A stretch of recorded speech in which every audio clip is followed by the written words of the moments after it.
Story, Her Pearl Prison. The sound of a silver spoon striking the rim of a bone china teacup echoed like a gunshot in the silent dining room. It was a sharp, deliberate sound, one that signaled disapproval more clearly than any words could have.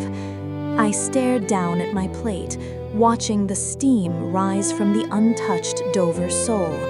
My appetite had vanished the moment we walked through the heavy oak doors of the Blackwood Estate. "Genevieve, darling," the voice floated across the table, smooth as velvet but cold as ice. "You're slouching again. It compresses the diaphragm." It's terrible for digestion, and frankly, it looks defeated.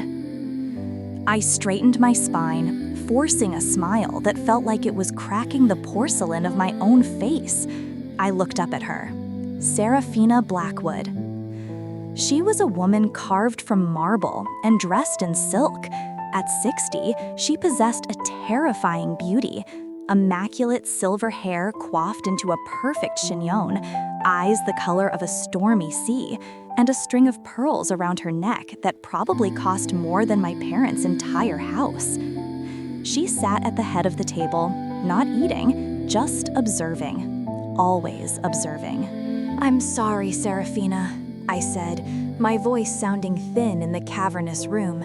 "It's been a long week at the gallery. The restoration of that 17th century tapestry is taking a toll on my back." Seraphina picked up her linen napkin and dabbed the corners of her mouth, though she hadn't taken a bite. "Ah, yes, the dusting.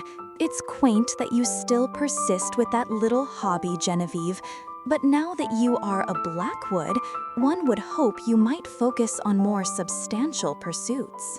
Julian needs a wife who manages his social calendar, not one who comes home smelling of mothballs and old chemicals.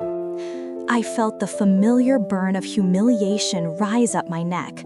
Beside me, Julian shifted in his chair. My husband, my beautiful, brilliant, but utterly conflict-avoidant husband, took a sip of his wine, his eyes fixed on the centerpiece of white lilies. "Mother," Julian said softly, "Genevieve is the head curator. It's hardly a hobby. It's a prestigious career." Seraphina turned her gaze to her son. The temperature in the room seemed to drop 10 degrees. She didn't frown. She simply raised one perfectly arched eyebrow. "Prestigious for some, Julian, but for this family, we have standards to maintain. And speaking of standards," she turned her laser focus back to me. "I noticed the curtains in the guest cottage are still that dreadful shade of ochre. I sent the decorators over this morning to replace them with raw silk, cream, much more appropriate." My fork clattered onto the plate. "You did what?" "I had them replaced," she said simply, pouring herself more water. "Seraphina, that is our home," I said, trying to keep my voice steady.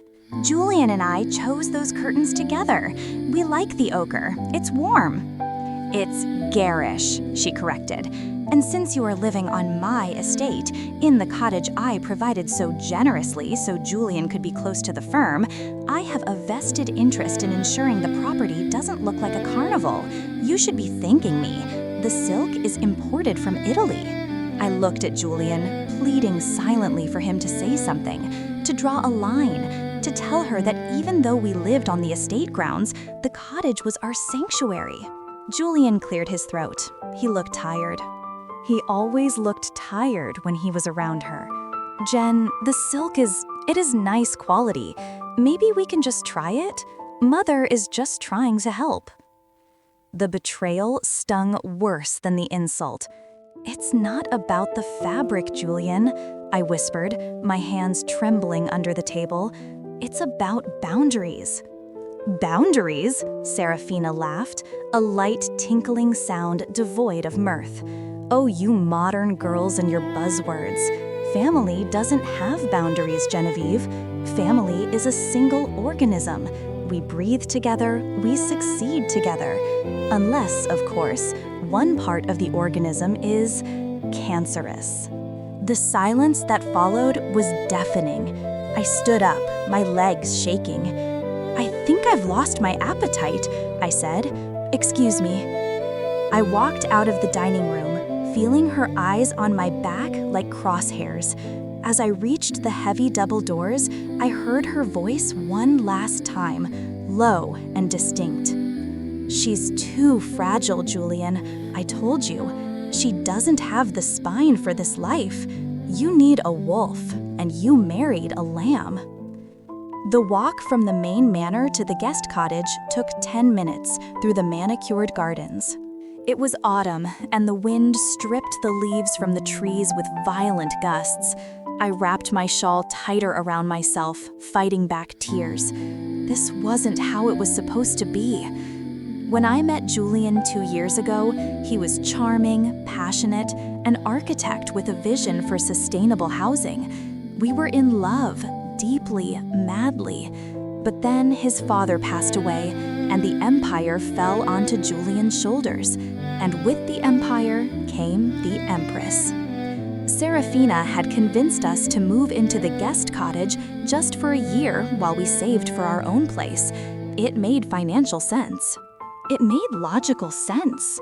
But emotionally, it was a death sentence. I opened the front door of our cottage. It smelled different. Gone was the scent of the vanilla candles I loved. Instead, the air was thick with the smell of lilies, Seraphina's signature flower. And there, framing the windows, were the cream silk curtains. They were beautiful, objectively, but to me, they looked like prison bars. I went to the kitchen and poured a glass of water, my hands still shaking. I needed to call someone sane. I dialed my sister, Anastasia. "Let me guess," Anastasia said before I even said hello. "The dragon lady? She changed the curtains, Anna. She went into our house while we were at work and changed the curtains." "Okay, that's a violation," Anastasia said, her voice sharp. She was a lawyer, and she saw everything in terms of rights and breaches. "Genevieve, you have to get out of there. I've been telling you for 6 months. That woman is a narcissist. She doesn't want a daughter-in-law. She wants a doll she can dress up." Julian defended her, I admitted, feeling the shame burn my cheeks. He said she was just trying to help. "Julian is enmeshed," Anastasia sighed. "He's been conditioned by her since birth. You can't save him if he doesn't want to be saved. But you have to save yourself. What about the other news? Did you tell him?" I instinctively touched my stomach. No, I was going to do it tonight at dinner. But then she started attacking my career, and then the curtain thing. I couldn't. "Genevieve," Anastasia's voice softened, "you're pregnant. This changes everything. If you think she's controlling now, wait until there's a blood heir involved. She will consume that child.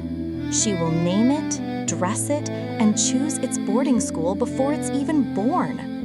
A chill went down my spine that had nothing to do with the drafty window. I know, that's what I'm afraid of.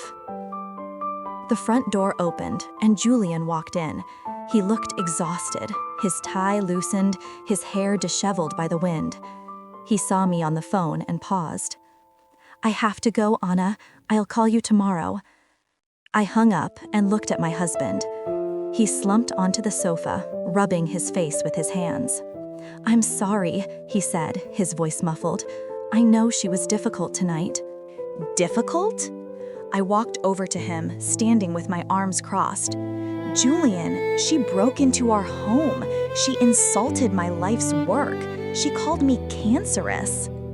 "She didn't mean it literally," Julian pleaded, looking up at me with those puppy dog eyes that used to melt my heart. "She's just lonely. Since Dad died, she's been projecting everything onto me. She wants everything to be perfect. She thinks she's helping us elevate our lifestyle." "I don't want her lifestyle," I cried out. "I liked our ochre curtains. I liked my dusty job. I like who I am, Julian." but around her, I feel like I'm slowly disappearing. And you let her do it." Julian stood up and took my hands. "Jen, please, just be patient. The firm is going through a merger. I need her vote on the board. If I alienate her now, everything my father built could collapse. Just give me 6 more months. Once the merger is done, we'll buy that brownstone in the city. We'll move out, I promise." I looked at him, searching for the truth. I wanted to believe him. I needed to believe him. 6 months? I asked. 6 months, he vowed, kissing my forehead. "We're a team. You and me against the world." I took a deep breath. "Julian, there's something else. The reason I was so sensitive tonight..." He pulled back, looking at me with concern. "What is it? Are you okay?" I took his hand and placed it on my stomach. "We're going to need that brownstone sooner than you think." Julian's eyes went wide. For a moment, there was pure shock, and then a radiant, unadulterated joy broke across his face. "Jen? Really?" I nodded, tears finally spilling over. "Yes." He picked me up and spun me around, laughing. For a moment, the shadow of the main house, the curtains, and Seraphina all vanished. It was just us. "A baby," he whispered into my hair. "We're going to have a baby. But you have to promise me," I said, pulling back to look him in the eye. "This baby is ours, not hers. She cannot control this." "She won't," Julian promised, his face serious. "This is our family. She'll be a grandmother, nothing more." I wanted to believe him. God, how I wanted to believe him. 3 months passed. The winter was harsh, burying the estate in snow. The isolation grew more intense. I had taken maternity leave early from the gallery because the stress was causing my blood pressure to spike, a condition my doctor warned me to monitor closely. Seraphina, of course, took this as a victory. "Finally came to your senses," she said one afternoon, letting herself into the cottage without knocking. She was followed by 2 men in overalls carrying paint cans. I was sitting in the rocking chair, reading a book on infant psychology. "Seraphina, what is this?" "The nursery, obviously," she said, stripping off her leather gloves. "I've decided the spare room is too small. We'll knock down the wall between the guest room and the study to create a proper suite for the nanny." "The nanny?" I stood up, my hand on my growing bump. "We haven't hired a nanny. I plan to take care of the baby myself for the first year." Seraphina laughed, gesturing for the men to start moving the furniture. "Oh, Genevieve, don't be absurd. You'll be exhausted. Besides, you don't know the first thing about raising a Blackwood. We have traditions, protocol. I've already interviewed a delightful woman from the Royal Norland Agency. She starts next month." "No," I said. My voice was quiet but firm. Seraphina stopped and turned slowly. "Excuse me?" I said no. I stepped forward, my heart pounding against my ribs. "Get these men out of my house. Do not knock down any walls. And fire the nanny. This is my child, my home." Seraphina stared at me, her eyes narrowed, assessing me like a predator assessing prey that had suddenly grown claws. "You are hormonal," she said dismissively. "It's making you irrational." "I am not irrational," I shouted, the anger finally boiling over. "I am the mother. You are the grandmother. You visit when invited. You do not dictate my life." The workman looked uncomfortable, freezing in place with a sofa halfway in the air. Seraphina walked up to me, invading my personal space. She smelled of expensive lavender and malice. "Listen to me, you ungrateful little girl," she hissed, her voice low so the workman couldn't hear. "You think you have power here because you're carrying my son's seed? You are a vessel, that is all. Julian belongs to me. This estate belongs to me, and that child will carry the Blackwood name, which means it belongs to the legacy, which is me. Get out, I said, pointing to the door. Get out before I call the police. Seraphina smirked. Call them. Who do you think pays their benevolent fund? But fine, I'll leave, but don't think this conversation is over. She snapped her fingers at the workmen. Leave it. We'll return when the lady is feeling less hysterical. She swept out of the room. As the door closed, I collapsed back into the chair, gasping for air. My hands were shaking so badly I couldn't hold my book. I waited for Julian to come home. I rehearsed what I would say. It was time to leave. Not in 6 months, now. But when Julian arrived that evening, he was pale as a ghost. What happened? I asked, rushing to him. It's Mother, he said, his voice breaking. She collapsed this afternoon. The ambulance just took her to the private hospital. My stomach dropped. What? It's her heart, Julian said, tears streaming down his face. The doctors say it's stress-induced cardiomyopathy, broken heart syndrome. She told them she had a terrible argument that pushed her over the edge. He looked at me. The accusation wasn't in his words, but it was in his eyes. Julian, I stammered. She came here, she tried to tear down the walls, she insulted me. I just told her to leave. She's in the ICU, Genevieve, Julian shouted, a sound I had never heard from him. She might die. My mother might die because you couldn't just let her paint a damn room? It wasn't about the paint, I screamed back.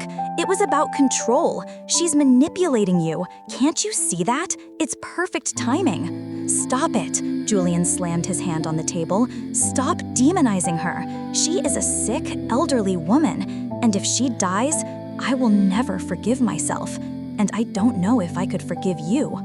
The silence that hung between us was heavier than the grave. I looked at the man I loved, and I saw a stranger. I saw a little boy terrified of his mommy. Go to her, I said coldly.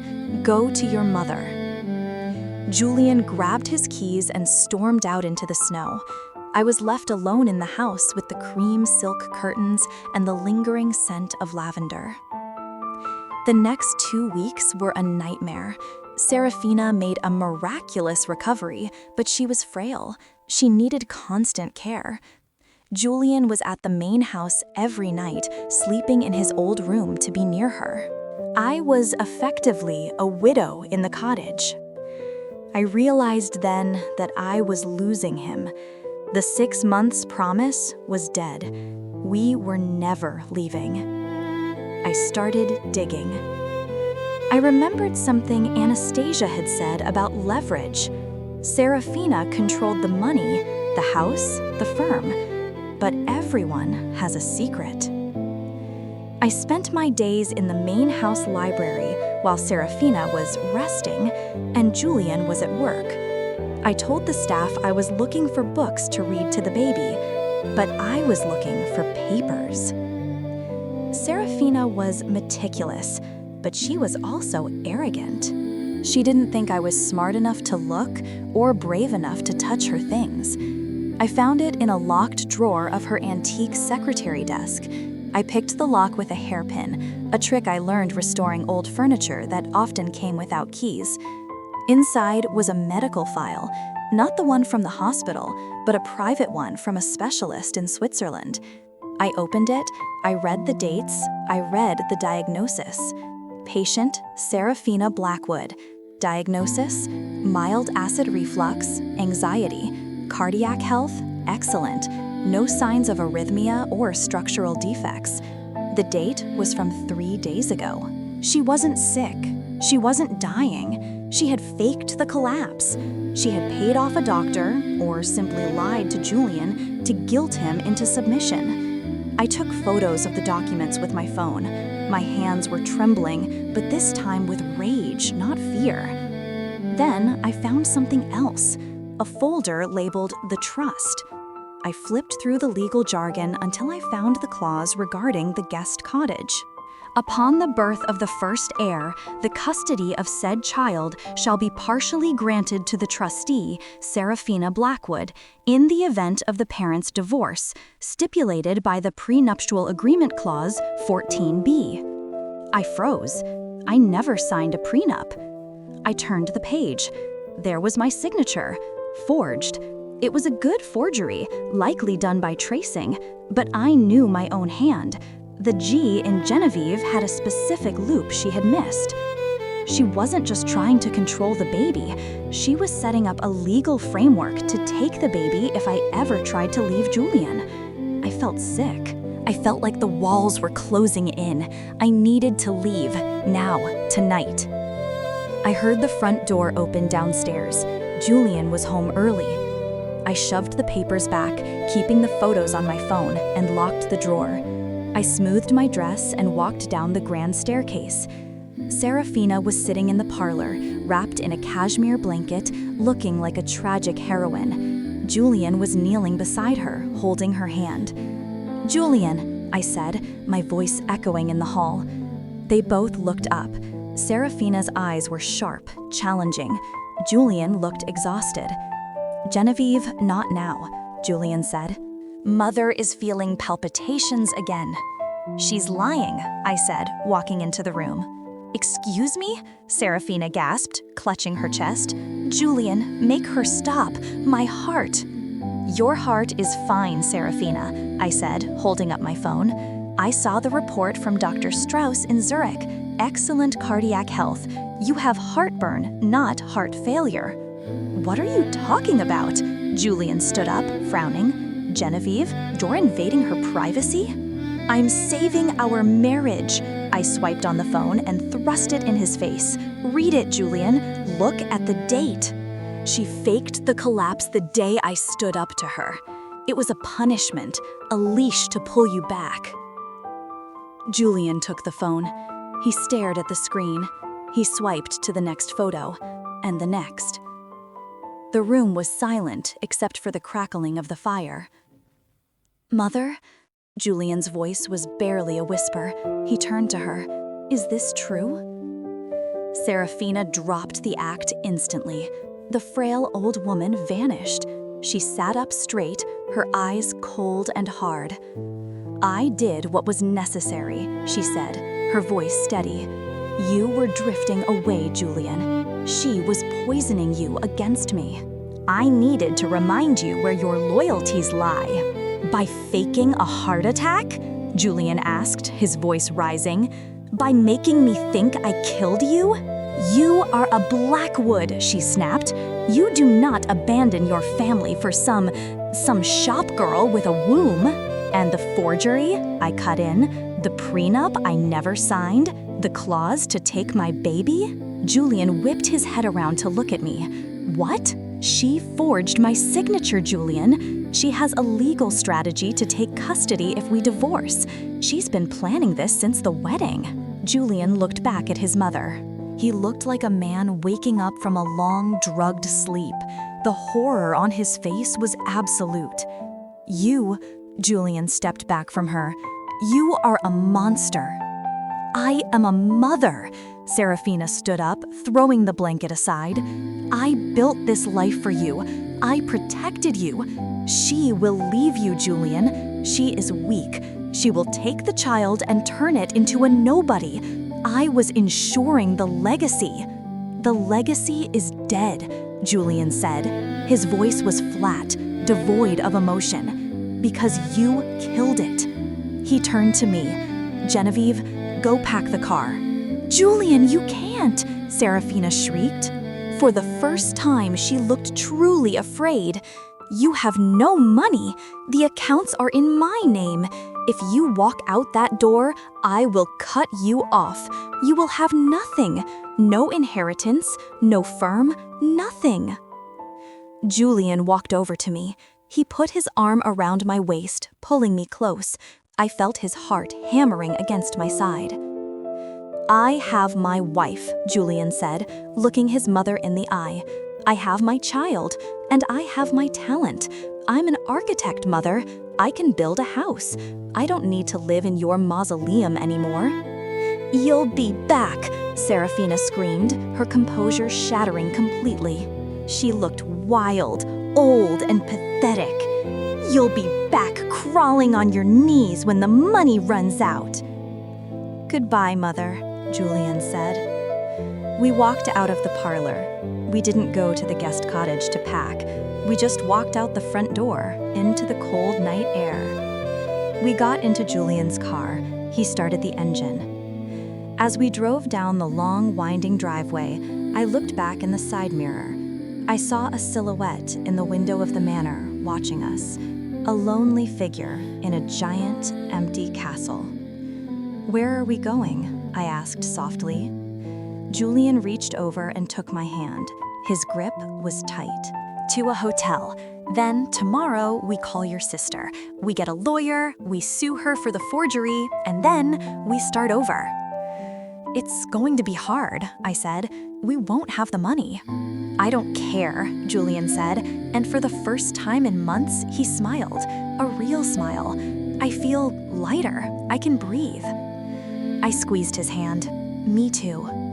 2 years later, the apartment was small, a third-floor walk-up in the city with creaky floors and noisy radiators. It was nothing like the Blackwood Estate, and it was perfect. The sunlight streamed through the windows, draped in simple, bright yellow linen curtains, ochre, just like I wanted. The smell of fresh coffee and toast filled the air. Mama! A chubby little toddler with Julian's eyes and my curly hair waddled into the kitchen, holding a wooden block. Good morning, Leo, I said, scooping him up and kissing his cheek. He smelled like baby shampoo and sleep. Julian walked in behind him, buttoning his shirt.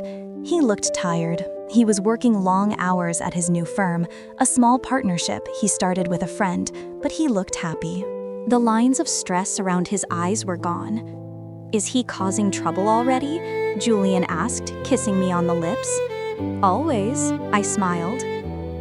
We hadn't seen Seraphina in 2 years. The legal battle had been ugly. Anastasia destroyed her in court. The forgery was proven, and the threat of a criminal fraud investigation forced Seraphina to settle. We didn't take millions, just enough to get started and to ensure she could never come near Leo. We heard rumors, of course. The Blackwood Estate was falling into disrepair. The staff had quit. Seraphina lived there alone, a queen of a rotting kingdom, surrounded by her silk curtains and her pride. Sometimes I felt a pang of pity, but then I would look at Leo, free and happy, and the pity would vanish. We chose happiness. We chose freedom. We chose us. I put Leo in his high chair and sat down with my coffee. I looked at my husband and my son, bathed in the warm morning light.